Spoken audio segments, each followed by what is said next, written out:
LPSK kembali menegaskan tidak memberikan izin tertulis kepada pihak televisi swasta untuk melakukan wawancara dengan Richard Eliezer. LPSK hanya mendapatkan tembusan terkait adanya wawancara di Rutan Bareskrim Polri tersebut.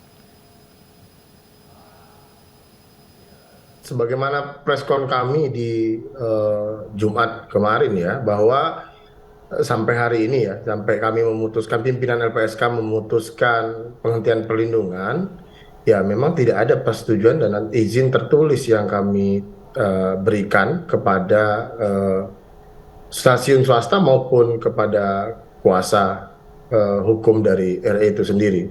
Dan tentu atas tindakan itu sebelumnya kami sudah memberikan surat yang dapat dimaknai sebagai permintaan untuk tidak menayangkan kepada stasiun TV tersebut, namun tidak ditanggapi, begitu. Baik, apakah pada saat proses pengambilan gambar maupun wawancara LPSK juga hadir? Ya tentu LPSK itu kan selama ini memberikan perlindungan kepada yang bersangkutan itu 24 jam. Meskipun tepatnya di Rutan Bareskrim, itu kan kerjasama antara LPSK dan Bareskrim, Rutan Bareskrim. LPSK sendiri menempatkan personilnya, petugas pengamanan pengawalannya di Rutan. Jadi memang kalau kemudian pada pelaksanaan wawancara tersebut ada petugas LPSK yang di lapangan, ya karena memang sehari-hari memang di situ. Gitu Mbak. Baik, jadi artinya sebelum wawancara berlangsung sampai proses wawancara LPSK sudah mengetahui ya bahwa akan ada wawancara tersebut. Lalu ya, mengapa kemudian tidak izin kemudian diberikan sebelum wawancara? Kami mendapatkan tembusan dari pelaksanaan wawancara tersebut, namun memang tidak menerima surat yang meminta izin dan persetujuan kepada LPSK.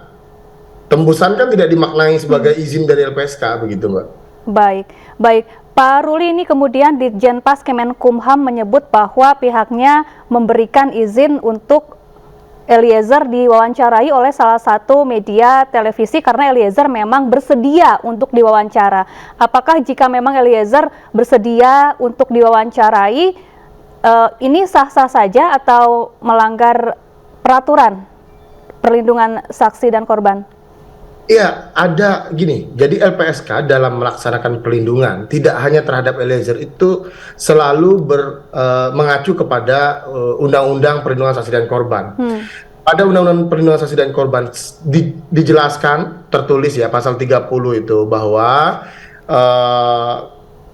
orang yang mendapatkan perlindungan itu harus bersedia untuk tidak berhubungan dengan cara apapun dengan orang lain selain atas persetujuan LPSK. Kemudian pasal 30 itu diturunkan dalam bentuk perjanjian perlindungan dan kesediaan. Dalam perjanjian perlindungan secara tegas dan jelas kami sampaikan bahwa disepakati terlebih dahulu antara LPSK dan Richard dalam hal ini untuk mengikuti tata cara perlindungan dan tidak melakukan hal-hal yang dapat menimbulkan resiko, bahaya terhadap dirinya, tidak berhubungan dan memberikan komentar apapun secara langsung dan terbuka kepada pihak manapun tanpa sepengetahuan dan persetujuan LPSK. Dan tidak terpancing pada isu-isu yang berkembang menyangkut pemberitaan atas dirinya. Itu bunyi perlindungan yang jelas dan tentu kuasa hukum dan Richard sendiri itu memahami atau mengetahui isi dari perjanjian itu. Nah, karena adanya pertentangan antara pelaksanaan wawancara dan juga tayangan kemudian pada hari Kamis itu, maka LPSK mengambil sikap untuk memutuskan menghentikan perlindungan